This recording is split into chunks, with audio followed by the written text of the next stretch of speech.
रशीद साहब ने हमें ज्वाइन कर लिया, सॉरी मैं आपको काट रही हूँ। शेख साहब बहुत शुक्रिया आपके वक्त का। कल से क्या तवक्कुआत है आपकी, कल कितने लोग इस्लामाबाद में इकट्ठे होने जा रहे हैं?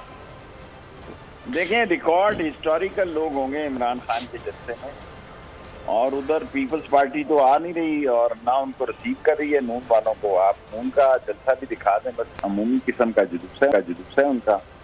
मौलवी होंगे JUI के और वो भी जलसा करेंगे, हम भी करेंगे, और फिर 28 को मेरा ख्याल है अदम एतमाद की आ जाएगी रेजोल्यूशन जो है, करारदाद, और 3 या 4 को वोटिंग हो जाएगी। अल्लाह खैर। तो शेख साहब, ये जो आपने वज़ीर आज़म को मशवरा दिया है कि भाई आप ये बजट के बाद इलेक्शन अनाउंस कर दें, तो इसका मतलब है हुकूमती कैंपों में अदम एतमाद की तहरीक में नाकामी के बाद की सिचुएशन पर भी गौर हो रहा है? अब बिल्कुल नहीं हो रहा। मैं तो बहुत पहले से ये कह रहा हूँ। मैं तो समझता हूँ कि इमरान खान इस वक्त मकबूलियत में है, और जो दुनिया की महंगाई थी और जो दुनिया में एक कोविड की वजह से असरात थे, उससे निकलने का बेहतरीन टाइम था।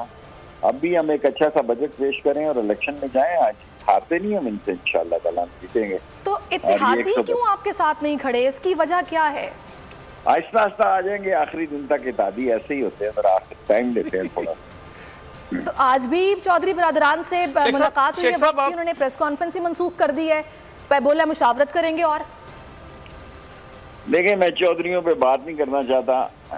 मैं MQM से तोक़े रखता हूँ कि वो इंशाअल्लाह ताला जिस वक्त इमरान खान की हमायत का ऐलान करेगी, दूसरे लोग भी आ जाएंगे और कुछ मुनर्रफ भी आ जाएंगे। और मुनर्रफ भी लफ्ज़ अच्छा नहीं है, नाराज़ मैं कहना चाहता हूँ, और ठीक होगा इंशाअल्लाह ताला। ये 172 बंदे नहीं पूरे कर। अच्छा, तो शेख साहब ऐसी कौन सा सरप्राइज है वज़ीर आज़म के पास जो उन्होंने कहा था कि 26 की रात को 27 की सुबह को दिया जाएगा आवाम को? क्या बताएंगे वो?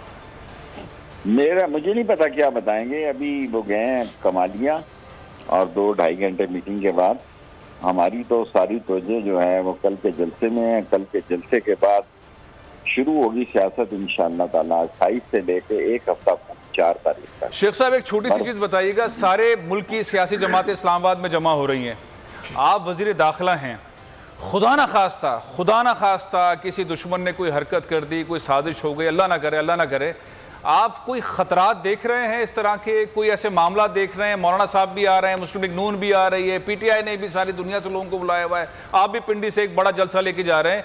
ये कोई ऐसी चीज़ अगर खुदा ना खास्ता हो जाए तो आपने तो आज प्रेस कॉन्फ्रेंस में कहा कि हम फौज को बुला सकते हैं। क्या नजर आ रहा है आपको सिनेरियो? देखें, OIC कॉन्फ्रेंस में हमें ज्यादा खतरात थे और उनकी प्लानिंग थी, और उस पर मैं 7-8 दिन में 4 तारीख के बाद बताऊंगा। अच्छा, कि मुल्क दुश्मन लोगों का क्या प्रोग्राम था, और ये मकामी तौर पर इंशाअल्लाह ताला मैनेज हो जाएगा। और 2 मुख्तलिफ जगहों पे जलते हैं, और फौज को भी अगर जरूरत नहीं है अभी तो रेंजर्स, हमारे पास 2000 रेंजर्स है, 2000 FC है, 2000 PC पुलिस है, और 9-10 हज़ार काफ़ी हैं। हम 15,000 लोग इंशाअल्लाह ताला आपको रमन जलसे करवाने के लिए। अच्छा, वैसे शेख साहब, आपको क्या नून लीग और पीपल्स पार्टी एक साथ नज़र आ रहे हैं? क्योंकि बिलावल तो अभी इस रैली को ना तो ज्वाइन कर रहे हैं या फिर ना उनके साथ हैं, तो कल फिर क्या सीन बनेगा, आपको क्या लग रहा है? मैं तो नहीं देख रहा कि बिलावल नून को रिसीव करेगा या उनका इस्तकबाल करेगा, और उनकी सियासत और है, नून की सियासत और है। ये सिर्फ इमरान खान को गिराने के लिए इकट्ठे हुए हैं, ये खुद गिर जाएंगे, इमरान खान नहीं गिरेगा इससे इंशाअल्लाह। चलें, बहुत शुक्रिया आपका। सब्सक्राइब करें और बेल दबाएं ताकि कोई खबर रह न जाए।